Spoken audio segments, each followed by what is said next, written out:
오정근 교수님 모십니다. 오 교수님께서는 뭐 여전히 바쁩니다만 오늘은 준조세 문제 가지고 몇몇 포인트를 짚어주시겠다고 합니다. 교수님 어서 오십시오. 네, 반갑습니다. 예, 여전히 바쁘시죠? 네, 그렇습니다. 예, 뭐 네. 상황이 이래서 그래도 경제는 경제 걱정이고 경제는 경제 아무리 정쟁을 하더라도 제가 오늘 어떤 기자들하고 인터뷰하면서 그런 얘기를 했습니다.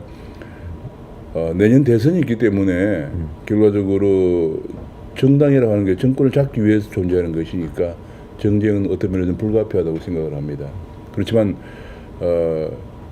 일말에 양심 있는 정당 정치인이라면 국민 경제를 생각해야 되니까 정권을 잡기 정쟁을 하더라도 경제는 살려야 되니까 경제부총리를 능력 있고 정말 우리 경제의 문제점이 뭔지를 잘 알고 해답을 제시할 수 있는 부총리를 임명을 해서 경제부총리에게 정권을 맡기라. 옛날에 그 전두환 대통령 당시에 군부 출신들이 뭐 경제를 잘 모르죠. 그래서 전두환 대통령 유명한 말이 그 당시에 김재익 청와대 경제수석한테 경제는 당신이 대통령이야. 당신이 알아서 해. 그래서 경제 좋았습니다. 그래서 그때. 제가 역대 정권별 경제 정책의 효과를 분석한 적이 있었는데요. 전두환 대통령 때가 가장 안정됐습니다. 그래서 이번에도 좋다 이거예요. 정치인들을 뭐 본래 그게 속성이니까 내년 대선이 생각하면 뭐 내년 대선이 좀 조기에 할 가능성도 있지만은 지금부터 1년 동안 우리나라는 대혼란기에 들어가는데 또 위기가 오면 안 되니까 경제 문제에 관해서는 부총리 경제 전문가에게 정권을 맡기겠다 하는 여야 합의를 하고 좀 선언을 해달라. 그렇죠. 그러면 그러면 우선 국민들도 좀 안심이 되고 외국인들이 일단 한국에 대해서 신뢰도가 그렇게 나빠지지 않을 것이다. 국가 신인도는 이 정도 유지해 줄 것, 네. 환율은 어느 선에서만 해줄 것, 이를테면 뭐 이런 그런 것도 전적으로 그냥 경제 문제는 부총리에게 맡기라는 얘기. 아예 뭐 그리고 아예 더 좋고요. 왜냐하면 국무총리까지만 하더라도 정권과 굉장히 연관이 깊기 때문에 더구나 거국 총리 얘기가 나오잖아요. 그래서 안 되니까 뭐 국무총리를 포함해서 정당은 좋아요. 뭐 내년 정권을 잡기 위해서 싸우는 사람들 그 사람들의 본질이니까 그렇게 하긴 하고 완전한 정경 분리로 경제는 위기가 오면 안 된다. 그리고 경제 위기가 오면은 정권을 잡더라도 국민에게 좋은 평가를 받을 수가 없습니다. 그리고 또 위기가 오면 안 되고 지금 현재 그래서 좀 그렇게 했으면 좋겠다는 생각인데 최근에 이제 이 문제가 이제 이게 바로 발단이죠. 준조세가 기부금 뭐 성금 이런 것들이 이제 발단이 된 건데 이걸 한번 오늘 짚어보겠습니다. 준조세 범위가 좀 넓습니다, 사실은. 예, 여기 보면 준조세라는 것이 일단 기업이 세금 이외에 조세 이외에 지는 모든 부담을 준조세로 하는데 직접적 반대급부의 성격, 직접적으로 혜택을 받거나 그래서 반대급부를 내는 게 아니고 자발적으로 또 내는 게 아니고 강제성을 내포하고 있는 걸 우리 내포인 부담금이나 뭐 기부금 이런 거를 이제 준조세라 이렇게 얘기를 하는데요.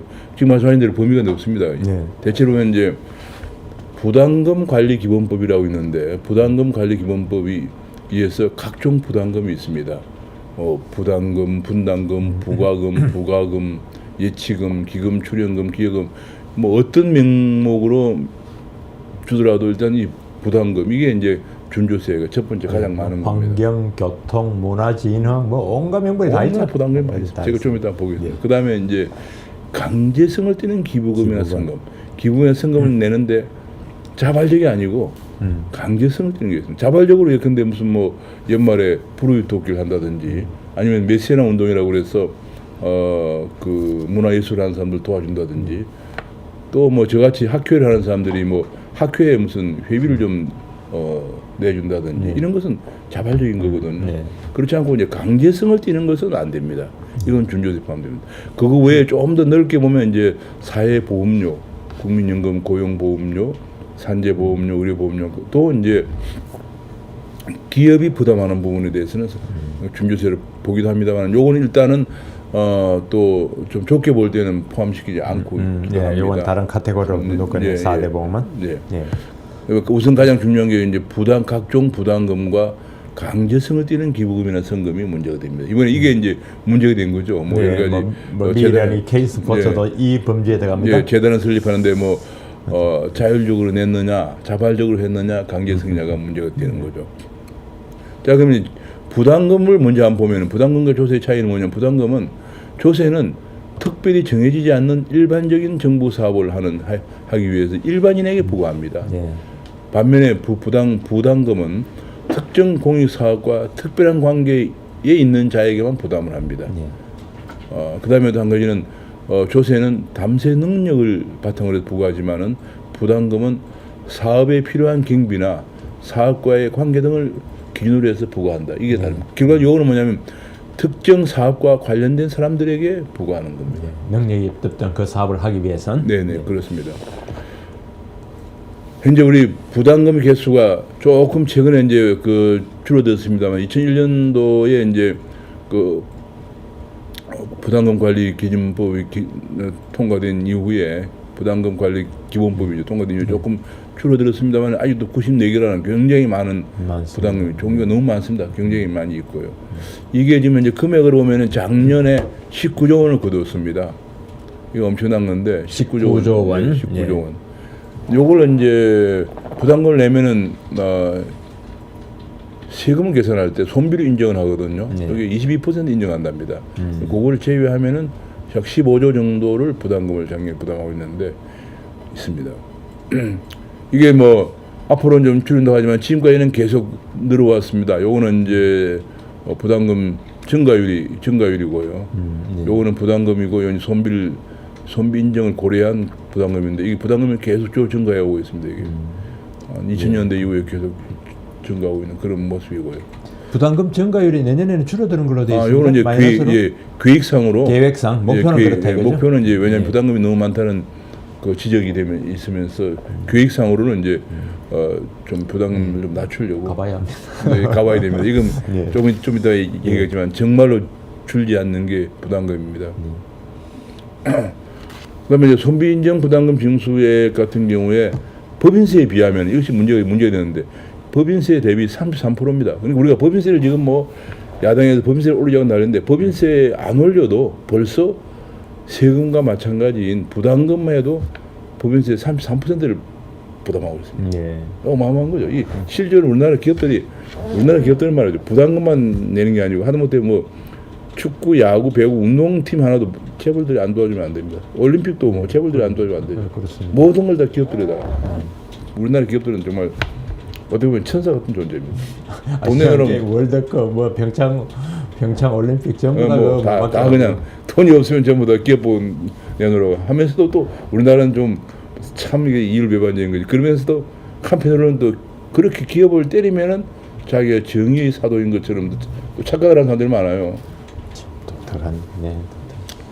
그다음에 이제 그래서 이 부담금이 주로 어디에 쓰여지느냐, 어느 부처가 많이 걷어가느냐, 역시 힘 있는 부처입니다. 작년에 보면은 산업자원부가 5조 원, 금융위원회가 3조 6천억, 환경부가 2조 7천억, 보건복지부가 2조 4천억, 1조 이상 걷어가는데 보면 대체로 힘 있는 부서들이 많이 걷어갑니다. 결국 힘 있는 부처들이 많이 부담금을 걷어서 대충 그림이 그려집니다. 대충 어떤 그죠. 명분으로 가져갈지. 왜냐하면 이제 예산에 책정이 안 된 걸 자기들 좀 돈을 쓰려고 그러면 네. 기업들에다가 각종 명분으로 부담금을 지워서 쓰게 되는 게 힘이 있는 부처라야죠. 예를 들면 부담금을 한번 봅시다. 그리고 나서 부담금 가져서 뭐 하느냐? 가장 많은 게 기금을 만듭니다. 무슨 기금. 네. 무슨 기금. 좀 이따 기금 종류를 한번 보겠습니다. 그 다음에 특별회계라는 거를 만듭니다. 여기서 주로 거의 다 씁니다. 기금하고 특별회계. 그러면 이제 그래서 그 기금화 특별회계를 만들어서 그러니까 일반 회계는 정부의 예산 심의를 국회 심의를 받아야 되죠. 기금을 만들어 가지고 여기서 이제 정부에서 좀 마음대로 이거 완전 마음대로는 아니지만 상당히 자의적으로 쓰게 됩니다. 예, 공무원들은 이게 더 나아요. 저 집행할 때는 때로는. 그렇죠. 왜냐하면 그렇게 되면 이제 왜냐하면 그 기금이니까 재정 적자라든지 이런 부담 없고. 예. 아니 그 공무원들이 쓰기가 말이죠. 쓰기가. 그렇죠. 주머니 또 당연하죠. 예, 그게 한번 보겠습니다. 이걸로. 그게 한번 보겠습니다. 근데 지금 보면 이런 게 있습니다. 그러면 이제 부담금 종류를 한번 봅시다. 중앙정부가 사용하는 부담금으로 만들어진 기금을 보면 여기 나오는 지금 국민건강증진기금. 이게 담배세에다 부담금이죠. 그다음에 전력산업기반기금.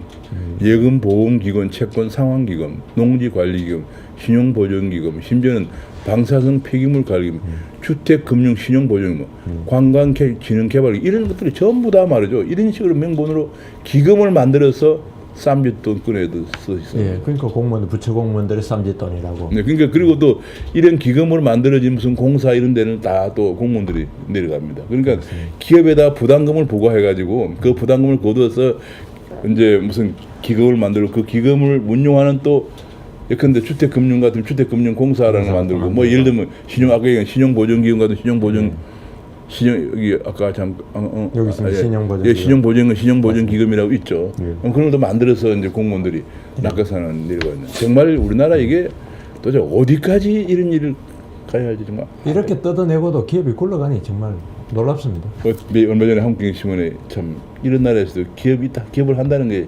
기적이다. 예, 일면톱으로 한번 일면톱으로 바로 정말 아니 법인세도 거둬가고 법인세의 30%가 넘는 수준의 부담금을 거둬가고도 온갖 또 기업을 때리는 뭐 경제민주화 관련이다 뭐 돼가지고 상법을 개입한다 규제는 많고 경영권 방어사는 전혀 없어요. 예. 그런데도 기업을 하는 우리나라 기업인들 일자리를 만들어서 사람을 고용해주고 있는 기업인들 정말 뭐 더 이상 이것 외에 무엇으로 애국을 하겠습니까? 그렇습니다. 자 우선 한번 보십시다. 이렇게 이제 거두가죠. 그 다음에 또 예를 들면 또 중앙정부 특별회계도 마찬가지예요. 요건 약간 뭐 이름만 다르다 뿐이지 에너지산업자원 특별회계 2조 원 쓰고 있죠. 환경개선 특별회계 9천억 쓰고 있죠. 광역지역발전 특별회계 3천억 정도 쓰고 있고. 이거는 행자부에서 나눠주는 거죠. 네, 그렇습니다. 이렇게 쓰고 있습니다. 그 다음에 또 지방정부도 마찬가지입니다. 광역지방단체단체, 기초지방단체 쓰는데 대체로 이런 겁니다. 뭐 학교용지 특별회계, 지방도시교통사업 특별회계, 하수도 특별회계, 상수도 특별회계, 뭐 이런 것들입니다. 지방도시 교통사업 이게 또 어디 쓰는 거냐? 예를 들면 서울시내 버스 같은 거 다니면 이게 전부 다 이제 그 버스가 뭐라고 그래? 그러니까 이제 버스가 이제 다니는데 수익이 안 나면은 요즘 굉장히 편리하긴 한데요. 카드를 쓰는 게 편리하긴 한데 수익이 안 나죠. 왜냐하면 이제 지하철 쓰고 버스 쓰고 하니까 환승할 때 그런 경우에 전부 다 이게 이런 데 돈을 지원해 주죠. 자, 이렇게 해서 이제 기금들을 우리가 그 기업에서 받은 부담금 쓰게 됩니다. 주로 많이 쓰는 분야별로 보면은 산업에너지가 제일 많고요. 그 금융, 환경, 보건유로 주로 건설교통 이런 데를 많이 씁니다. 이게 보면 또 한 가지 문제가 뭐냐면 이걸 완전히 부담금을 다 없애버리면은 이런 부분들이 앞으로 어떻게 될 거냐 그것도 문제고 이제. 어떻게 될까요? 예. 예를 들어 이런 것들 뭐 상하수도 특별회계 이거 아니면 학교 용지 부담금 특별회계 그다음에 기금 같은 거 뭐 이런 기금들 다 없애버리면 부담금을 안 걷으면 기금이 이게 이제 안 되는 거죠. 예. 그럼 예를 들어 신용보전기금은 주로 뭐냐면은 중소기업들의 대출을 보증해 주는 거거든요. 그러면 이제 부담금을 다 안 걷었고 그러면 신용보전기금에서 중소기업 대출 보증 안 해주면 중소기업 대출을 못 받는 거죠. 정부 예산에서 가야 됩니까? 기본적으로 제가 선진국을 조사해 보니까 선진국은 정부 예산으로 하고 있어요. 꼭 필요하면. 예, 꼭 필요한 것만 이제 꼭 필요한 건 이게 이제 문제인데 이렇게 부담금을 부과해서 기금을 만들고 하다 보니까 그리고 그 관련 또 기금을 운용하는 이제 공기업을 자꾸 만들다 보니까 정부 단체 산하기관을 만들다 보니까 비대한 정부가 너무 방만해지는 거예요. 방만해지고 그래서 선진국 보니까 이런 게 없고 꼭 필요한 것은 재정이 하도록 하고 그거는 국회에서 엄기가 심의를 거쳐서 하도록 이렇게 하고 있어요. 재정에서 못 나갈 형편이거나 안 된다면 안 해버리고. 그렇죠. 예, 깔끔하게. 이게 아까 얘기한 신용보증금 같은 것도 그러니까 중소기업 대출하는데 보증을 쓰인다 그러면 그 보증에 대한 중소기업이 돈이 떼일 가능성이 많으니까 그런 손실이 보면 그건 재정에서 나가야 된다는 얘기예요. 재정에서 아예 화끈하게 정확하게 그렇죠. 하자. 어디 보면 그게 바람직한 거죠. 그럼 이제 국회에서 감론을박을 해가지고 그 필요한 것은 재정에서 나오고 이런 부과금을 없앤다는 얘기예요. 어쨌거나 뭐 그런 문제 부분이 이제 있습니다. 또 하나 그러면 지금 문제가 이제 요거 외에 이제 또 요즘 문제가 되는 기부금이라는 게 있습니다. 이 기부금이라는 게 이제 정말 대단합니다. 이 기부금이 작년에 6조 8천억이거든. 이게 뭐 그게 말이죠. 부과금들을 19조 원 정도 거두고 또 기부금을 또 6조 8천을 거뒀어요.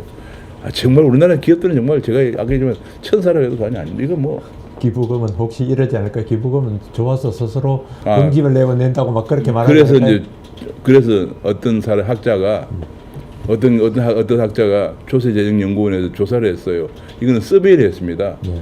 2010년에 서베이한 건데 자발적으로 냈습니까? 아니면 비자발적으로 냈습니까? 기부금은 세 가지가 있어요. 법정 기부금, 특례 기부금, 지정 기부금 세 가지 있는데 조사를 해봤더니 평균적으로 비자발성 강제로 냈다는 게 19%가 나왔습니다. 그렇습니다. 아마 이게 자발성이라고 해도 또 그 기접하고도 가면 그러니까 내 이제 마음속에 그렇죠. 그러니까 이제 이게 서베이를 어떻게 했는지 모르지만 그 서베이를 설문조사 했는데 설문조사 해보니까 19% 정도는 최소한 이건 자발적으로 낸 게 아니다라는 게 밝혀졌어요. 그걸 만약에 그 2010년 서베이인데 2015년에 적용을 하면 어떻게 되느냐?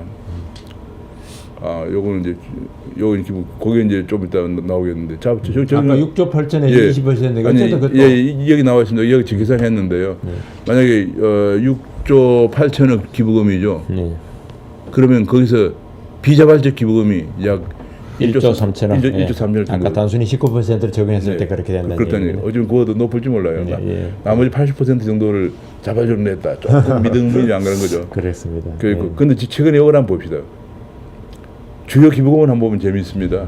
이게 이제 뭐 정권마다 쫙 거뒀던건데 다는 아니고 언론에 보도된 것만 제가 정리를 한 건데 여기서 이런 것도 하도 이제 말씀이 나오니까 제가 언론에 소스를 다 적기를 했습니다. 그래서 보면은 우선 옛날에 우리 방위성금이란 거 요즘은 방위성금은 없습니다. 예, 그 방위성 요거 옛날에 이제 거뒀던 거죠.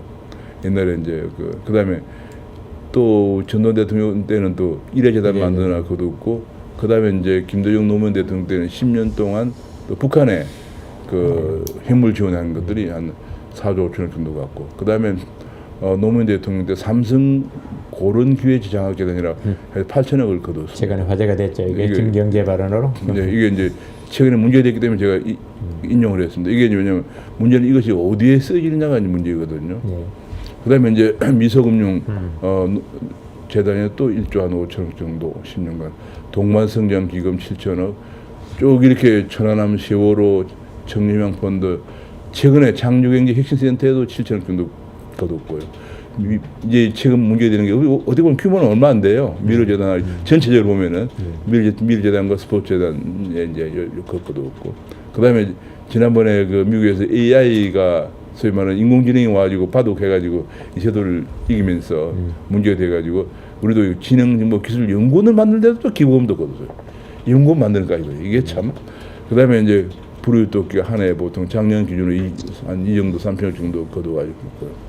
인터넷 그다음에 또 한 가지 특이한 게 이번에 국회에서 국회 농축수산위를 통과했는데 한중 FTA를 한다고 그래서 이 정도 10년간 연간 1,000억씩 거둬기로 했어요.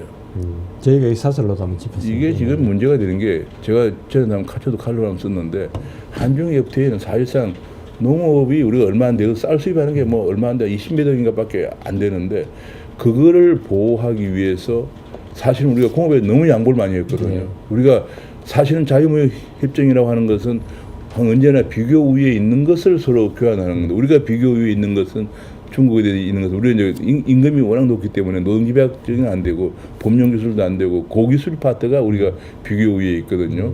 고기술 선박이라든지 고기술 철강이나 고기술 석유화 그다음에 반도체 고기술 자동차 부분 뭐 이런 것들인데 쌀 23억 달러인가 뭐 한 20억 달러 정도를 보호하기 위해서 그걸 다 양보해 버렸습니다. 뭐 쌀은 그 양의 대상에 포함이 안 됐어요. 아무도 간섭 못하게 하는 뭐 신성불가침 명령. 그러니까 이게 지금 문제예요. 근데 또 더구나 제가 얘기하는 건 바로 그 얘기인데 그렇게 해서 우리가 지금 그래서 한중 FTA가 잘못된 거예요. 왜냐하면 지금 예를 들면 우리나라 고기술 철강은 엄청난 관세를 물으면 중국으로 가야 되고 중국의 법령 철강이 이제 후판 같은 한국의 양의 대상으로 관세 없이 들어오기 때문에 지금 우리나라 철강이 난리 난 거예요. 지금. 중국 그 품질도 믿을 수 없는 싸우고 난리 난. 그런데 그게 왜 그래 됐느냐? 쌀 때문에 그런 거거든요. 그런데 더구나 그리 했는데도 불구하고 또 이걸 갖다가 연간 1,000억씩 거둬가지고 10년간 1조 원을 거두어서 농촌을 지원하자. 이런 발상을 어떻게 하는 건지 도무지 저는 이해를 못하겠어요. 왜냐하면 이게 지금 양의 대상으로 들어가 있지도 않아요. 아는데 뭘 피해를 입었다고 하는 건지 그러게 말입니다. 참 놀라운 일인데 네, 또 한 또- 가지가 더 있습니다. 이건 아직 이제 아직 국회에서 통과된 건 아니고 사회적 경제 기본법이 국회에 발의가 되어 있습니다. 야당 의원들이 4사람이 발의를 했는데 거기에 뭐가 있냐면 사회적 기업을 지원하기 위해서 사회투자 민간기금이라는 걸 또 법안에 들어가 있습니다. 그럼 이게 계속 이런 준조세를 없애자 하면서 계속 또 한편을 만들어내고 있어요. 예, 그러니까 아까 말씀 K 스포츠 미르재단 잘못됐다고 그렇게 그런 돌아서서는 기금 만들어 또 뜯어내니 그렇죠. 이게 뭐 앞뒤가 맞는 거죠. 참 이게 우리나라 정치인들은 저는 그래서 참 제가 가장 인생을 살면서 제일 잘 선택했다 하는 게 정치를 선택 안 한 게 제일 잘한 것 같아요. 아무튼 그건 좀 여담이고요. 하여튼 한번 봅시다. 그다음에 이제 그래서 사회보험료도 많이 거뒀습니다. 43조를 거뒀습니다. 요거 4대 보험 다 예, 합계입니까? 4대 보험 다 합계인데 기업 부담분인데요. 엄청나게 많이 거뒀습니다. 그다음에 이제 그러나 그걸 빼고 보더라도 아까 제가 얘기한 그 부담금 징수액에다가 손비 인정 부분을 조정하고 그다음에 기부금에다가 비자발적인 것만 계산하더라도 이게 지금 얼마입니까? 엄청나게 많습니다. 그래서 이게 지금 금액 이게 16조군요. 16조. 예, 16조 원이죠. 이게 어느 정도 되냐면 사회보험료를 그냥 뺐습니다. 사회보험료를 왜냐면 예, 뭐. 보험이니까 일단 뺐는데 그러면은 이것이 어느 정도 되냐면 사회보험료 체외 준조세가 16조 원인데 이것이 법인세의 36%예요. 작년에 법인세는 45조 거뒀는데 대단합니다. 16조 원을 준조세를 거뒀습니다. 야, 이런 일이 기업들이 정말 이러고도 기업들 그래서 우리나라 기업들 해외로 나가요. 마지못해서 못 나가는 기업만 국내 남아 있고 대기업들은 다 중국에 미국으로 다 나가. 이 국내에서 이렇게 발목에다가 쇠사슬 달고 뛰느니 풀고 밖에 나서 마음대로 뛰어보자는 거 아니겠습니까? 지금 미국은 더구나 트럼프가 이번에 법인세를 15% 낮추겠다고 했기 때문에 아마 우리나라 35% 에서 많은 15. 기업들이 미국으로 갈 가능성이 있어요. 예, 인프라 좋겠다. 인프라 좋고 그다음에 또 대해가지고. 그게 또 법인세 15% 또 보통 부지는 무상으로 제공해 주죠. 또 투자 가면은 주지사 나오고 뭐 그 상원의원 나와 얼마나 아니 칭찬해. 동네 그 앞에 도로 이름을 아예 삼성로 이름을 붙여줘요. 그 정도입니다. 근데 우리나라는 지금 여기 그 제가 듣기에는 그 저기 뭡니까 파주에. 안양인가 어디 밑에 저 있는 수원에 있는 삼성 그 큰 그 공장을 갖다가 삼성 시티라고 그러죠. 네. 삼성 디지털 시티라고 하는데 거기 앞에 도로를 내는데 왜냐면 외국인들이 하도 많이 방문하니까 도로를 넓히는데 몇 년이 걸렸다고 그래요. 아, 그 예, 그 신문에 제 몇 년이 걸린 이유가 나왔습니다. 온갖 그 환경단체, 시민단체가 뭐 재벌 회사를 위해서 길을 더 낸다 이런 뭐 반대하고 난리 피는 바람에 참 한심한 일. 참 우리나라 이게 그러니까 이게 자꾸 일자리를 그냥 쫓아내는 거예요. 일자리가 없어서 난리인데 일자리 쫓아냅니다. 자 우선 그래서 말이죠. 제가 보니까 문제가 준조세 이렇게 많이 거뒀는데 시간이 많이 돼서 좀 빨리빨리 해야 되겠네. 일단 준조세가 너무 많다는 거. 그러니까 제가 쭉 보면은 문제점이 뭐냐? 너무 많다는 거예요. 이게 법인세 36%를 거두간다. 너무 많다. 그 다음에 이 거두가는데 조세 법률주의와 조세 민주주의가 태세. 왜냐하면 이 근거가 별로 없는 것도 많아요. 특히 지방자치단체에서 거두는 것은 법령에 근거하지 않고 그냥 조례나 이런 걸 만들어서 막 거두가요. 네. 게다가 또 기금이 전국적으로 63개 중앙부처에만 특별회계가 18개 공공기관은 한 500개가 넘습니다. 그러니까 이거는 굉장히 한번 설치되면 안정적이고 조세 저항이 적은 거죠. 안 낼 수가 없으니까. 네. 그러니까 이게 전부 유사 중복 사업이 많고 너무 방만합니다. 이런 게 많을수록 공무원들한테는 자리가 많이 생기는 거겠죠. 또 돈 운용하기가 쉽겠죠. 요즘 흔히 말하는 뭐 작년 재작년에 보면 우리가 그 정부 경기가 안 좋으니까 추경을 편성할 때 예산 외에 기금을 많이 활용하는 거 바로 이런 것들 마음대로 그냥 활용하는 거죠. 그렇습니다. 그래서 그다음에 또 한 가지 문제점은 이게 강제성을 띌 경우가 상당하다는 거고 그다음에 부정 불법 사례가 많다는 거예요. 우리가 아마 얼마 전에 몇 년 전에 그 사회복지 그 모금에서는 연말 불우유토끼인데 네. 그 불우유토끼가 한동안 그 금액이 급감했는데 그리고 뭐냐면 불우유토끼를 냈더니 실제 불우유토끼에 쓰이는 비율이 뭐 제 기억으로는 20%도 안 됐던 것 같아요. 네, 그 중간에 관리자들의 그 네. 고정 경비로 많이 나갔습니다. 그리고 온갖 유용도 많고 그래서 그런 것들이 너무 많다는 얘기예요. 기금 용도 전용이라든지 뭐 이런 거. 이번에 결국은 그 미르나 K스포츠도 이게 문제가 된 거죠. 그 자체가 사업은 필요한 거예요. 왜냐하면 문화 같은 거나 스포츠 같은 거는 워낙 그 회행기한이 길고 그까지 수익이 안 나기 때문에 이런 게 필요한데 여기 나온 것들은 전형이 문제가 된 거죠. 전형이. 그렇게 필요하면 아예 국가 예산으로 당당하게 논의해서 그렇죠. 썼어야 됐는데. 그다음에 또 한 가지 그래서 개선 방안이 뭘까 좀 빨리빨리 진행하면 일단은 획기적으로 이걸 줄여야 된다. 그러면 이제 무슨 기금과 특별회계를 상시 평가하고 통폐합을 해야 된다. 그럼 또 한 가지는 부과 요건을 명확하게 하고 자의적 부과를 배제해야 된다. 가급적 법률에 규정 명시해야 된다는 얘기예요. 그렇습니다. 이거 안 하고 자의적으로 하는 것은 국민재산 거침의 소지가 있어요. 뭐 행정부의 무슨 행정령이나 아까 말씀하신 지자체 무슨 조례 뭐 시행 규칙 이런 게 이런 걸로 막 그냥 곤란하다 부과해버려요. 이런 얘기입니다. 예, 부과해버려요. 개선 방안 그리고 이제 투명성이 제공돼야 되겠다는 거. 징수 내역과 사용 내역 그리고 효과 있는지 없는지를 국회에 보고하고 국민에게 투명하게 공개를 해야 된다. 그다음에 또 한 가지는 여유 자금이 과다한 어떤 건도 기금이 또 쓰고 남는 데도 많아요. 그럴 때는 여유를 낮추고 이게 과연 필요한지 하는 것도 검토를 해가지고 하고 전체적으로 국민 부담률 총량제를 도입할 필요가 있다. 이게 뭐 무조건 올라가서 기업들이 법인세는 요만큼인데 이 국민 부담이 너무 이제 많아져 기업에 부담이 되면 결국은 기업 투자를 위축시키고 일자리가 없어지는 거니까. 그다음에 웬만한 것은 정부 산하기관은 민영화를 해서 민영화하면 준조세 부담이 없는 거죠. 이럴 필요가 있다. 근데 최근에 이제 이런 게 있습니다. 준조세를 낮추고 법인세를 올리자 하는 게 일부 당에서 추천 이게 좀 신중할 필요가 있는 이유가 뭐냐면 상당히 듣기는 그렇다는데 우리나라 이게 문제가 뭐냐면 아까 얘기한 것처럼 법인세가 이 준조세 대체로 이제 건강, 환경, 에너지, 금융 이런 데 쓰고 있거든요. 근데 문제는 이걸 일반 회계로 전환할 경우에 선진국처럼 우리나라는 지금 문제가 복지예산만 늘리려고 좀 난리거든요. 네. 그러면 자연적으로 이렇게 전환해서 법인세를 올려서 늘어난 세수를 복지에 쓰게 되고 이런데 건강이나 환경이나 에너지, 금융 쪽에 쓰지 않게 되면은 이런 부분은 또 낙후되는 문제예요. 그렇다고 하나하나 목적세로 돌릴 수도 없고 하니까 그렇습니다. 이런 게 우리나라가 특이한 건데 우리나라가 지금 특히 이제 야권에서 계속 복지 파퓰리즘이 많기 때문에 우리나라처럼 복지 파퓰리즘이 많은 나라에서 이 부분을 좀 신중히 생각할 필요가 있다. 맞습니다. 그다음에 이제 그 대신 무조건 넣으면 안 되니까 법령에 의한 징수 내역과 사용 효과를 국회에 보고하고 국민에 투명하게 공개하고 기금이나 특별회계는 공공기관은 상시 평가해서 유사 중복 사업을 통폐합하는 이런 필요가 있고요. 그다음에 또 한 가지는 아예 그냥 정치적 음성적 기부금 청탁을 근절하기 위한 준조세 청탁 금지법 같은 걸 만들 필요가 있다. 그래서 그러나 이제 그렇게 되면 어떠냐면 순수 공익 목적의 학술 단체 같은 거, 학회 같은 거죠. 그다음에 메세나 운동 같은 순수한 사회 공헌 차원의 문화산업 이런 것도 위축될 우리가 있으니까 사회적으로 받아들일 수 있는 합리적 기준을 마련해서 예외적으로 허용하면서 전반적으로 이걸 금지하는 것을 만들 필요가 있다는 생각이 들고요. 또 한 가지 중요한 게 이게 운영이 문제입니다.